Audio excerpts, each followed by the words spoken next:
जय सीताराम।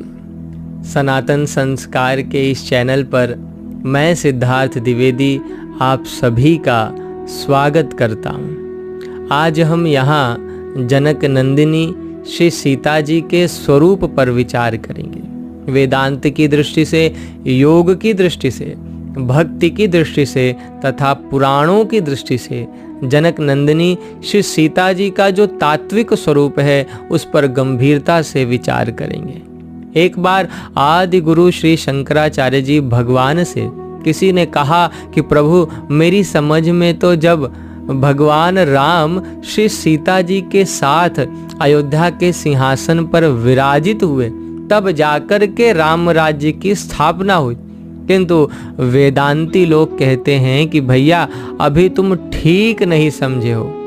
भगवान कृपया बताने का कष्ट करें कि आखिर वेदांत की दृष्टि से राम जी और श्री सीता जी का स्वरूप क्या है तथा राम राज्य क्या है।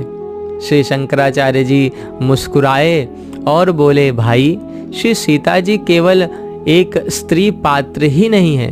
भगवान शंकराचार्य जी ने जनक नंदिनी श्री सीता जी का आध्यात्मिक स्वरूप स्पष्ट करते हुए कहा, शांति सीता समानीता आत्मा रामो विराजते। अर्थात श्री सीता जी साक्षात मूर्तिमती शांति हैं और श्री राम जी साक्षात परब्रह्म परमात्मा है। इसलिए जब तक व्यक्ति के अंतःकरण से दुर्गुण आदि समाप्त नहीं हो जाते और उसके हृदय सिंहासन पर ब्रह्म और शांति विराजित नहीं हो जाते, तब तक व्यक्ति और समाज के जीवन में राम राज्य की स्थापना नहीं हो सकती। अतः वेदांत की दृष्टि से देखें, वेदांत की भाषा में अगर हम कहें तो श्री सीता जी साक्षात मूर्तिमती शांति हैं। ठीक इसी तरह अगर हम योग की दृष्टि से श्री सीता जी के स्वरूप पर गंभीरता से विचार करें तो हमारे सामने उनका एक नवीन स्वरूप निकल करके आता है। योगियों से जब प्रश्न किया गया कि आपकी दृष्टि में माता जानकी का क्या स्वरूप है, तब उन्होंने कहा कि इस प्रश्न का उत्तर तो आपको श्री जनक जी के मंडप में प्राप्त होगा, क्योंकि जनक जी वास्तव में बहुत बड़े योगी थे।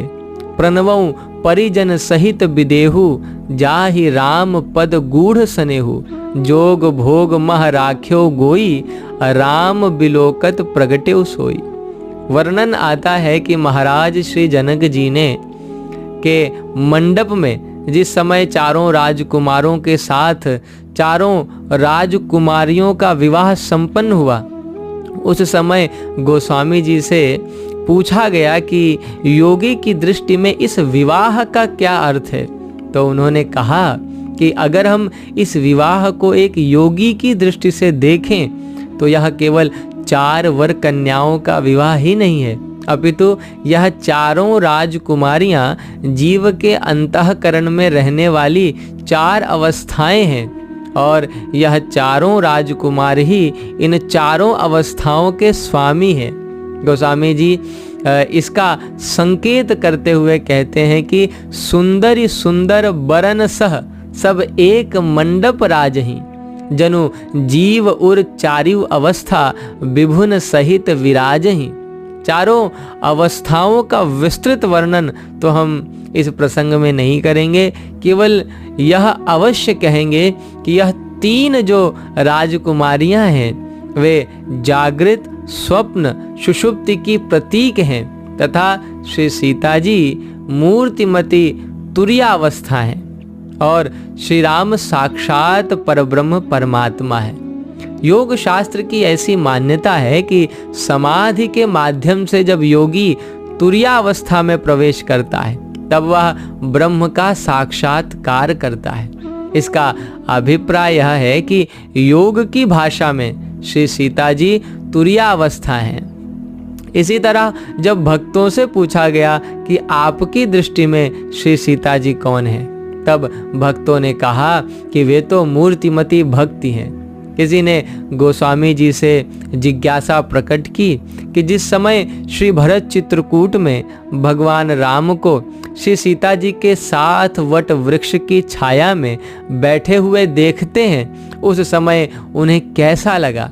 गोस्वामी जी ने उत्तर देते हुए कहा, लसत मंजु मुनि मंडली मध्य सीय रघु चंदु, ज्ञान सभा जनु तनु धरे भक्ति सच्चिदानंदु।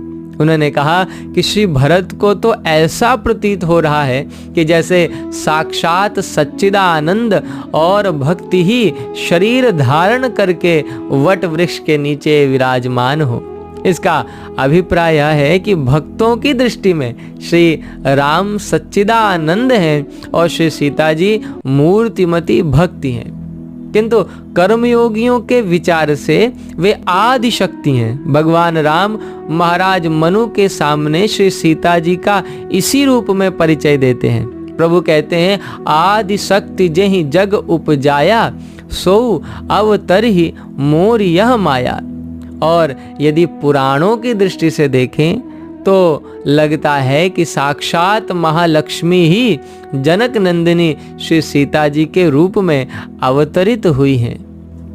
प्यारे साथियों, इसका अभिप्राय यह हुआ कि जनक नंदिनी श्री सीता जी ही शांति हैं, वे ही भक्ति हैं, वे ही तुर्यावस्था भी हैं तथा आदि शक्ति और भगवती महालक्ष्मी भी श्री सीता जी ही हैं। और उनके इन स्वरूपों को दृष्टिगत रखकर यदि हम विचार करें तो हम पाएंगे कि केवल आज इस युग में ही नहीं अपितु प्रत्येक युग में प्रत्येक व्यक्ति उनके इन्हीं स्वरूपों में से किसी ना किसी की खोज में लगा हुआ है और प्रत्येक व्यक्ति उन्हीं को प्राप्त करने की चेष्टा कर रहा है। जो व्यक्ति व्यापार आदि कर रहा है वह भी लक्ष्मी के रूप में उन्हीं को प्राप्त करने की चेष्टा कर रहा है। जो शक्ति की खोज में है वह भी श्री सीता जी को ही प्राप्त करने का प्रयास कर रहा है। जो समाधि के द्वारा तुर्यावस्था की खोज में लगा है वह भी श्री सीता जी को ही पाने की चेष्टा कर रहा है।